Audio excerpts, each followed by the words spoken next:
Final राजनीति विज्ञान छठा प्रश्न पत्र भारतीय शासन एवं राजनीति। आज का हमारा टॉपिक है सर्वोच्च न्यायालय। सर्वोच्च न्यायालय न्यायिक पुनर्विलोकन एवं न्यायिक सक्रियतावाद। मित्रों, स्वतंत्र और सभ्य राज्य की प्रथम पहचान होती है स्वतंत्र और निष्पक्ष न्यायपालिका। कोई भी समाज बिना विधानमंडल के तो रह सकता है, किंतु ऐसे किसी सभ्य राज्य की हम कल्पना भी नहीं कर सकते जिसमें न्यायपालिका की कोई व्यवस्था नहीं हो। भारतीय संविधान निर्माता एक ऐसा अखिल भारतीय सर्वोच्च अपीलीय न्यायालय बनाने के लिए कृत संकल्प थे जिसे फौजदारी और दीवानी दोनों प्रकार का क्षेत्राधिकार प्राप्त हो। सर्वोच्च न्यायालय इसी संकल्प की पूर्ति करता है। हमारी न्याय व्यवस्था के शिखर पर सर्वोच्च न्यायालय है, जो भारत के मुख्य न्यायाधीश तथा कुछ अन्य न्यायाधीशों से मिलकर बनता है। उसका क्षेत्राधिकार अत्यंत व्यापक है। वह अभिलेख न्यायालय है और उसके क्षेत्राधिकार में प्रारंभिक, अपीलीय और परामर्शीय सभी प्रकार के मामले आ जाते हैं। वस्तुतः क्या है, भारत में संविधान और लोकतंत्र की रक्षा का दायित्व सर्वोच्च न्यायालय का ही है। स्वाधीन भारत में सर्वोच्च न्यायालय का कार्यकरण बहुत गौरवमय रहा है तथा आम जनता में व्यक्ति के संवैधानिक अधिकारों तथा स्वाधीनता के प्रहरी के रूप में उसके प्रति अटूट श्रद्धा और सम्मान है। आइए पहले हम चर्चा करते हैं कि सर्वोच्च न्यायालय की आवश्यकता क्यों है। तो इसकी आवश्यकता में हम 6 बिंदुओं को गिना सकते हैं। पहला बिंदु है संघात्मक शासन व्यवस्था के कारण। संघात्मक शासन में कई प्रकार का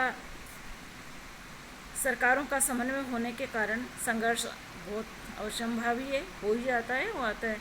संघीय नीति का जो आवश्यक गुण है कि देश में ऐसी न्यायिक संस्था हो जो संघीय कार्यपालिका एवं व्यवस्थापिका तथा इकाइयों की सरकारों से स्वतंत्र हो। तो शासकीय सत्ता का केंद्रीय तथा राज्यों की सरकारों के मध्य जो विभाजन होता है वो संघीय संविधान की विशेषता है। शक्तियों का बंटवारा होता है। किसी भी शक्ति विभाजन की प्रक्रिया में क्षेत्राधिकार के प्रश्न को लेकर संघ एवं राज्यों में वाद विवाद पैदा होना भी स्वाभाविक है। अब ये जो शक्ति विभाजन वो संविधान के अनुसार होता है। हमारे यहाँ 3 सूचियों के माध्यम से किया गया है, संघ सूची, राज्य सूची और समवर्ती सूची। इसलिए इन सभी विवादों का निर्णय एक संविधान में अंकित व्यवस्था के अनुसार ही होना चाहिए। साथ ही यह भी एक मांग है कि ऐसे सभी विवादों का निर्णय निष्पक्ष एवं स्वतंत्र न्यायालय के द्वारा, न्यायपालिका के द्वारा या स्वतंत्र प्राधिकारी के द्वारा किया जाए। और वास्तव में संघीय संविधान में सर्वोच्च न्यायालय ही ऐसा प्राधिकारी हो सकता है। तो संघात्मक शासन व्यवस्था के कारण सर्वोच्च न्यायालय की आवश्यकता है। दूसरा बिंदु है संविधान की व्याख्या का कार्य। सर्वोच्च न्यायालय के द्वारा संविधान के रक्षक और संविधान के आधिकारिक व्याख्याता के रूप में भी कार्य किया जाता है। संविधान निर्माता सभा में भी कहा गया था कि यह संविधान का व्याख्याकार और संरक्षक होगा। तो भारतीय संविधान की भावना की आधिकारिक व्याख्या सर्वोच्च न्यायालय के द्वारा ही की जाती है। तीसरा बिंदु आता है इसकी आवश्यकता का शासन का संतुलन चक्र। सर्वोच्च न्यायालय की भूमिका एक संतुलन चक्र के समान है, क्योंकि जहाँ शासन के अन्य अंग जनता की उत्तेजित भावना से प्रभावित हो सकते हैं, वहाँ सर्वोच्च न्यायालय शासन का एक अन्य अंग है जो निष्पक्षता पूर्वक सरकार के कार्यों की व्याख्या संविधान के अनुसार करके सरकार के विभिन्न अंगों में संतुलन स्थापित कर सकता है। चौथा बिंदु आता है मौलिक अधिकारों का रक्षक। संविधान निर्माताओं का कथन था मित्रों, सर्वोच्च न्यायालय नागरिकों के मौलिक अधिकारों का संरक्षक होगा। संविधान के अनुच्छेद 32 के अंतर्गत यह न्यायालय संविधान द्वारा प्रदत्त मौलिक अधिकारों का अभिरक्षक है। संघीय अथवा राज्य की सरकारों द्वारा इन अधिकारों का अतिक्रमण रोकना तथा अतिक्रमण होने पर उपचार करना इस न्यायालय का कर्तव्य है। तो मौलिक अधिकारों का ये रक्षक है। 5वां आवश्यकता का बिंदु है विशिष्ट परामर्श देने के लिए। गंभीर तथा पेचीदा कानूनी उलझनों पर सर्वोच्च न्यायालय राष्ट्रपति को परामर्श देने का कार्य भी करता है। सार्वजनिक महत्व के जिन कानूनों तथा तथ्यों के विषय में राष्ट्रपति इस न्यायालय के विचार जानना चाहते हैं, उन विषयों पर यह राष्ट्रपति को परामर्श दे सकता है। और छठा अंतिम बिंदु है सामाजिक क्रांति का अग्रदूत। भारत में सर्वोच्च न्यायालय न केवल लोकतंत्र का प्रहरी है, अपितु संवैधानिक और साधारण कानून की प्रगतिवादी व्याख्या करके सामाजिक और आर्थिक परिवर्तन का अग्रदूत भी है। तो यह है सर्वोच्च न्यायालय की आवश्यकता। अब हम बात करेंगे सर्वोच्च न्यायालय के संगठन की। मूल रूप से क्या है, सर्वोच्च न्यायालय के लिए मुख्य न्यायाधीश तथा 7 अन्य न्यायाधीश की व्यवस्था की गई थी जब संविधान बनाया गया था तब। और संविधान के द्वारा सर्वोच्च न्यायालय के न्यायाधीशों की संख्या, सर्वोच्च न्यायालय का क्षेत्राधिकार, न्यायाधीशों का वेतन और सेवा शर्तें निश्चित करने का अधिकार संसद को दिया गया। संसद के द्वारा भी समय समय पर कानून में संशोधन कर सर्वोच्च न्यायालय के न्यायाधीशों की संख्या में वृद्धि की गई। जैसे कि 1985 में एक कानून द्वारा निर्धारित किया गया कि सर्वोच्च न्यायालय में एक मुख्य न्यायाधीश होगा और 25 अन्य न्यायाधीश होंगे। फिर 2008 में कानून द्वारा ये निर्धारित किया गया संसद के द्वारा कि अब सर्वोच्च न्यायालय में एक मुख्य न्यायाधीश सहित कुल 31 न्यायाधीश होंगे, यानी 30 अन्य न्यायाधीश होंगे। तो सर्वोच्च न्यायालय की संख्या में बार बार आवश्यकता अनुसार संशोधन करके संख्या बढ़ाई गई है, न्यायाधीशों की संख्या बढ़ाई गई है। और ये जो नियुक्ति है सर्वोच्च न्यायालय के न्यायाधीशों की, ये राष्ट्रपति करता है, भारत का राष्ट्रपति करता है। तो सर्वोच्च न्यायालय के न्यायाधीशों की नियुक्ति करने में राष्ट्रपति क्या है, मुख्य न्यायाधीश से अवश्य ही परामर्श लेता है। और विशेष परिस्थिति यदि उत्पन्न हो जाए, कोई इस तरह का विवाद हो जाए कहीं भी, तो भारत का मुख्य न्यायाधीश जो है, विशेष स्थिति का तात्पर्य विवाद नहीं है, यहाँ मुकदमों की संख्या, विवादों की संख्या बढ़ने से है मुकदमों की संख्या। तो मुकदमों की संख्या यदि बढ़ जाती है, बहुत ज़्यादा सर्वोच्च न्यायालय का कामकाज बढ़ जाता है, तो ऐसी स्थिति में क्या कर सकता है, मुख्य न्यायाधीश जो है राष्ट्रपति की अनुमति से तदर्थ न्यायाधीश एडहोक जजेज की नियुक्ति कर सकता है। ये जो सर्वोच्च न्यायालय का संगठन है, इसमें हम पढ़ रहे हैं कि एक मुख्य न्यायाधीश और 30 अन्य न्यायाधीश होते हैं और इस तरह से राष्ट्रपति इनकी नियुक्ति करता है। तो अब मित्रों बात करेंगे न्यायाधीशों की योग्यताएं क्या क्या होनी चाहिए जिनकी नियुक्ति की जाती है।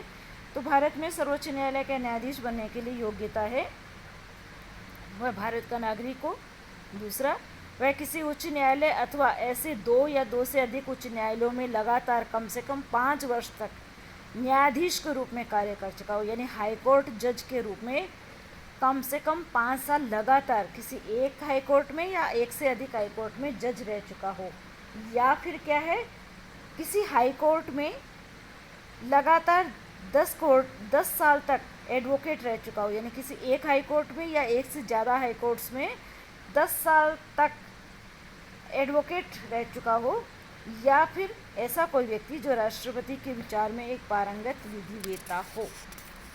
अब ये पारंगत विधिवेता जो है, अंतिम उपबंध जो है, वो इसकी नियुक्ति के क्षेत्र को व्यापक करने के लिए रखा गया है। इस उपबंध के अनुसार क्या है, किसी विश्वविद्यालय में पढ़ाने वाला कोई विख्यात न्यायशास्त्री भी सर्वोच्च न्यायालय के न्यायाधीश पद पर नियुक्त किया जा सकेगा। तो ये न्यायाधीश बनने की योग्यताएं हैं। अब हम चर्चा करते हैं इसके कार्यकाल तथा महाभियोग की। सर्वोच्च न्यायालय के न्यायाधीशों की सेवानिवृत्ति की आयु 65 वर्ष है। न्यायाधीशों की सेवानिवृत्ति की आयु 65 वर्ष है। और यदि कोई न्यायाधीश चाहे तो इससे पूर्व स्वयं भी त्यागपत्र दे सकता है। इसके अतिरिक्त क्या है, सर्वोच्च न्यायालय के किसी न्यायाधीश को उसके पद से केवल प्रमाणित दुर्व्यवहार या अक्षमता के आधार पर ही हटाया जा सकता है। इसे महाभियोग कहा जाता है। तो इस प्रकार के महाभियोग की कार्यविधि निश्चित करने का अधिकार संसद को प्राप्त है। संसद के दोनों सदनों को अलग अलग अपने कुल सदस्यों की संख्या के बहुमत और उपस्थित तथा मतदान में भाग लेने वाले सदस्यों के 2/3 मत से प्रस्ताव पास करना होगा। संसद के दोनों सदनों को अलग अलग अपने कुल सदस्यों के बहुमत तथा उपस्थित एवं मतदान में भाग लेने वालों के 2/3 बहुमत से प्रस्ताव को पास करना होगा और यह प्रस्ताव फिर राष्ट्रपति को भेजा जाएगा। और फिर राष्ट्रपति क्या है, उस न्यायाधीश को पद छोड़ने का आदेश जो है जारी करेंगे। तो इस संबंध में ये भी एक आवश्यक है कि ये जो प्रस्ताव आता है और ये जो कार्यवाही होती है वो संसद के एक ही सत्र में यानी एक ही अधिवेशन में होनी चाहिए। मित्रों, हम सभी जानते हैं भारतीय संसद के 3 अधिवेशन साल में होते ही होते हैं। जैसे फरवरी, मार्च, अप्रैल बजट अधिवेशन होता है, जुलाई अगस्त में मानसून अधिवेशन होता है और नवंबर दिसंबर में शीतकालीन अधिवेशन होता है। तो किसी भी एक अधिवेशन में सत्र जब चल रहा हो तभी इस तरह का प्रस्ताव आ सकता है और वो पारित हो सकता है। ऐसा नहीं हो एक में प्रस्ताव आता है दूसरे में पारित होता है, ऐसा नहीं किया जा सकता है। तो ये राष्ट्रपति के हस्ताक्षरों से फिर यह आदेश जारी होता है कि आपको पद छोड़ना पड़ेगा। और मैं आपको इसमें ये भी बता दूं कि जब भी महाभियोग का प्रस्ताव लगाया जाता है तो संबंधित न्यायाधीश को भी अपना पक्ष रखने का या अपने समर्थन में अपनी पैरवी करने का पूरा अवसर दिया जाएगा।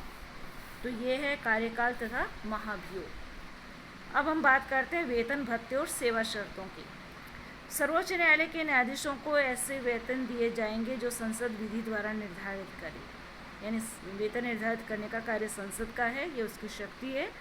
सर्वोच्च न्यायालय के मुख्य न्यायाधीश के लिए 2,80,000 रुपये मासिक और अन्य न्यायाधीशों के लिए 2,50,000 रुपये मासिक वेतन निर्धारित किया गया है। इसके अलावा न्यायाधीशों को मासिक भत्ता, यात्रा भत्ता, निवास सुविधा, स्टाफ कार, सीमित मात्रा में पेट्रोल तथा अन्य कुछ सुविधाएं भी प्राप्त हैं।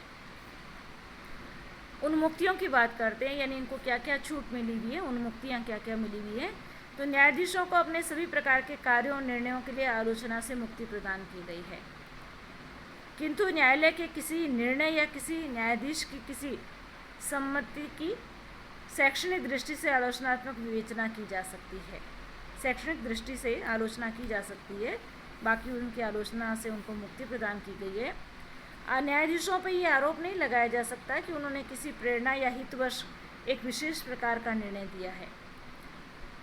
संसद के द्वारा भी महाभियोग के प्रस्ताव पर विचार करने के अतिरिक्त अन्य किसी समय पर न्यायाधीशों के आचरण पर विचार नहीं किया जा सकता। इसी तरह न्यायालय को अधिकार प्राप्त है कि वह अपना सम्मान बनाए रखने और शत्रुतापूर्ण आलोचना से अपनी रक्षा करने के लिए किसी भी तथाकथित अपराधी के विरुद्ध न्यायालय के अवमान की कार्यवाही कर सकेंगे। न्यायालय की कोई झूठी आलोचना करता है, न्यायाधीशों की कोई झूठी आलोचना करता है, तो ऐसे में उसके विरुद्ध अवमानना का जो मुकदमा है वो चलाया जा सकता है। अब हम बात करेंगे सर्वोच्च न्यायालय का क्षेत्राधिकार। भारत के सर्वोच्च न्यायालय को बहुत बड़ा क्षेत्राधिकार प्राप्त है, यहाँ तक कि विश्व के किसी अन्य न्यायालय का क्षेत्राधिकार शायद ही इतना व्यापक हो। इसके क्षेत्राधिकार का अध्ययन हम 3 रूपों में कर सकते हैं। पहला है प्रारंभिक क्षेत्राधिकार, दूसरा है अपीलीय क्षेत्राधिकार, तीसरा परामर्शी क्षेत्राधिकार और कुछ अन्य रूप हैं जिसमें अभिलेख न्यायालय, मौलिक अधिकारों का अभिरक्षक। तो पहले हम चर्चा करते हैं इसके प्रारंभिक क्षेत्राधिकार की। सर्वोच्च न्यायालय के प्रारंभिक क्षेत्राधिकार को 2 वर्गों में रखा जा सकता है। पहला है प्रारंभिक एकमेव क्षेत्राधिकार, और इसी में ये प्रारंभिक क्षेत्राधिकार का क मान लीजिए प्रारंभिक एकमेव क्षेत्राधिकार, इसका ख है समवर्ती प्रारंभिक क्षेत्राधिकार। हम पहले प्रारंभिक क्षेत्राधिकार के जो 2 भाग हैं उसमें क की बात करते हैं, प्रारंभिक एकमेव क्षेत्राधिकार। यद्यपि हमारा संविधान एक संधि या समझौते के रूप में नहीं है, फिर भी संघ तथा राज्यों के बीच व्यवस्थापिका तथा न्यायपालिका संबंधी अधिकारों का विभाजन किया गया है। अतः अनुच्छेद 131 संघ तथा राज्यों या राज्यों के बीच न्याय योग्य विवादों के निर्णय का प्रारंभिक तथा एकमेव क्षेत्राधिकार सर्वोच्च न्यायालय को सौंपता है। कहने का अभिप्राय ये है कि मान लीजिए भारत सरकार तथा एक या एक से अधिक राज्यों के बीच कोई विवाद हो, भारत सरकार, राज्य या कई राज्यों तथा एक या अधिक राज्यों के बीच विवाद हो, या 2 या 2 से अधिक राज्यों के बीच विवाद हो, तो ऐसे सभी मुकदमे सुनने का अधिकार सर्वोच्च न्यायालय को है। यह है प्रारंभिक एकमेव क्षेत्राधिकार। अब हम बात करते हैं समवर्ती प्रारंभिक क्षेत्राधिकार की। संविधान द्वारा प्रदत्त मौलिक अधिकारों को लागू करने के संबंध में सर्वोच्च न्यायालय के साथ साथ उच्च न्यायालयों को भी अधिकार प्रदान किया गया है। मौलिक अधिकारों को लागू करने के लिए सर्वोच्च न्यायालय के साथ साथ उच्च न्यायालयों को भी अधिकार प्रदान किया गया है। संविधान के अनुच्छेद 32(1) द्वारा 32 का पहला विशेष रूप से सर्वोच्च न्यायालय को उत्तरदायी ठहराया गया है कि वह क्या करेगा, मौलिक अधिकारों को लागू कराने के लिए समुचित कार्यवाही करे। इस प्रकार मौलिक अधिकारों को लागू करने के लिए सर्वोच्च न्यायालय या उच्च न्यायालय किसी के द्वारा आवश्यक कार्रवाई की जा सकती है। तो ये था प्रारंभिक क्षेत्राधिकार। दूसरा बिंदु आता है अपीलीय क्षेत्राधिकार।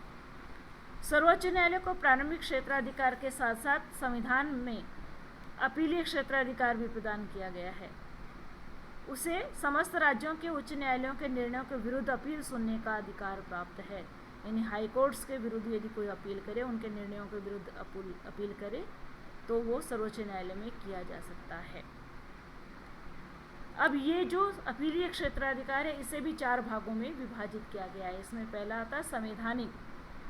संविधान के अनुच्छेद 132 के अनुसार यदि उच्च न्यायालय ये प्रमाणित कर दे कि विवाद में संविधान की व्याख्या से संबंधित कानून का कोई सारमय प्रश्न अंतर्ग्रस्त है, तो उच्च न्यायालय के निर्णय की अपील सर्वोच्च न्यायालय में की जा सकती है। यह है संवैधानिक अपील। फिर आता दीवानी अपील। इस संबंध में मूल संविधान के अंतर्गत जो व्यवस्था थी उसे 1972 में हुए संविधान के 30वें संशोधन द्वारा परिवर्तित कर दिया गया। और परिवर्तित करने से पूर्व व्यवस्था ये थी कि उच्च न्यायालय से सर्वोच्च न्यायालय में केवल ऐसे ही दीवानी विवादों की अपील की जा सकती थी जिसमें विवादगत राशि 20,000 रुपये से अधिक हो। इस व्यवस्था के संबंध में विधि आयोग ने अपनी सिफारिश में कहा कि दीवानी विवादों की सर्वोच्च न्यायालय में अपील के संबंध में धनराशि की जो सीमा है वह हटा दी जानी चाहिए।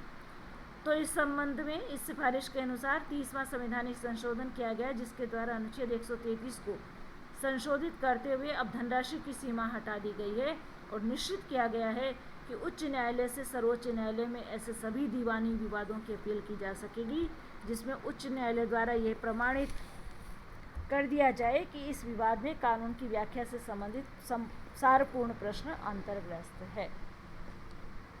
अपीलीय क्षेत्राधिकार का तीसरा भाग आता है फौजदारी। संविधान सभा में एक सदस्य पीके सेन थे और कुछ अन्य सदस्य थे। उन्होंने सुझाव दिया था कि मृत्युदंड के सभी मामलों में सर्वोच्च न्यायालय को अपील का अधिकार प्राप्त होना चाहिए।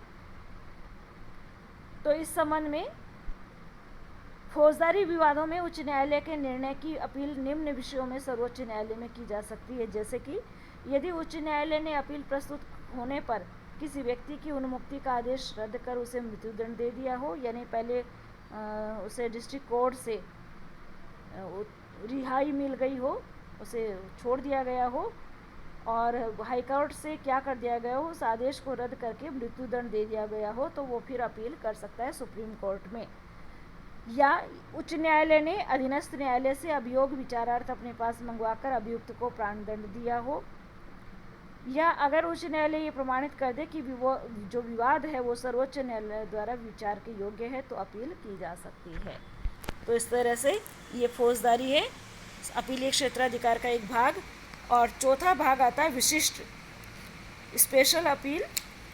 यद्यपि संविधान के अनुच्छेद 132 से 134 तक उच्च न्यायालय के निर्णयों के विरुद्ध सर्वोच्च न्यायालय में अपील की व्यवस्था की गई है, लेकिन फिर भी कुछ ऐसे मामले हो सकते हैं जो ऊपर वाली श्रेणी में नहीं आते हैं, पहले वाली श्रेणी में नहीं आते हैं, लेकिन जिसमें सर्वोच्च न्यायालय का हस्तक्षेप आवश्यक हो सकता है। तो अनुच्छेद 136 द्वारा साधारण कानून से भिन्न अपील संबंधी विशिष्ट अधिकार सर्वोच्च न्यायालय को सौंपा गया है।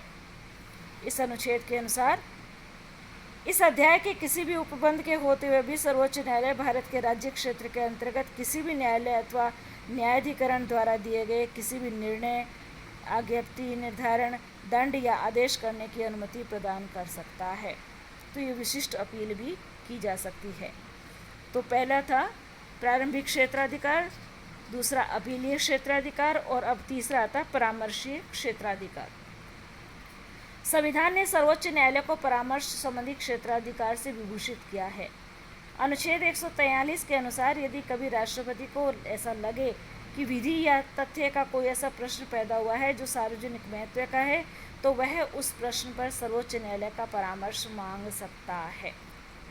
इसमें मैं आपको बता दूं, इस न्यायालय पर संवैधानिक दृष्टि से ऐसी कोई बाध्यता नहीं कि वह उसे परामर्श देना ही पड़ेगा। कहने का तात्पर्य यह है कि राष्ट्रपति परामर्श मांग सकता है, तो न्यायालय का, सर्वोच्च न्यायालय के लिए ये कोई बाध्यता नहीं है कि उसे परामर्श देना ही पड़ेगा।